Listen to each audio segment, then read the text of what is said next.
Hospitals find themselves entangled in legal battles leading to suspensions and expensive legal fees. So why do hospitals and doctors fail in these scenarios? Let's break it down. So, reason number 1, lack of awareness and rules with violations. Now, imagine playing a basketball without knowing the rules.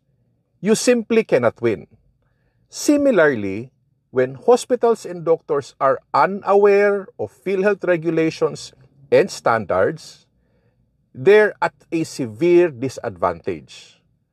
So, informed management and doctors navigate investigations confidently, preventing crisis. Conversely, those unaware of the rules often resort to trial and error, a disastrous approach during legal scrutiny. Now, if you do not know the rules, then do not expect to win. Reason number 2, unfamiliarity with the legal process. So, PhilHealth acts as a quasi-judicial body, handling cases from start to finish. It's like navigating a complex maze without a map.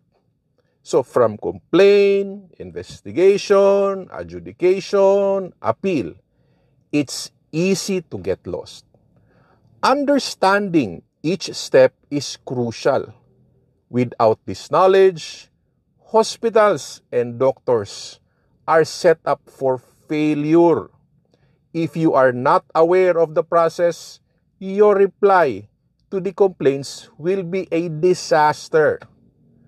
So, reason number 3, lawyers, handling clinical justifications.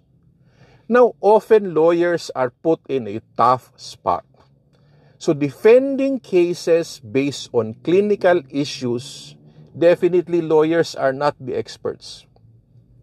Hospitals and doctors sometimes provide weak or baseless clinical justifications, which lawyers, despite recognizing the flaws, are forced to submit as a defense. This mismatch leads to ineffective defense strategies. So, hospitals fail with PhilHealth legal due to these reasons, either individually or combined. The solution: gain thorough knowledge of the rules and the legal process. Hospital management and doctors must be proactive and well-informed on legal policies. If you're facing these challenges, don't navigate them alone. Friends, we have webinars or trainings where we'll provide you with tools and knowledge to manage PhilHealth legal cases effectively. Subscribe and hit the notification bell. So, together, let's tackle these challenges head on. This is Coach Doc Ben. See you soon.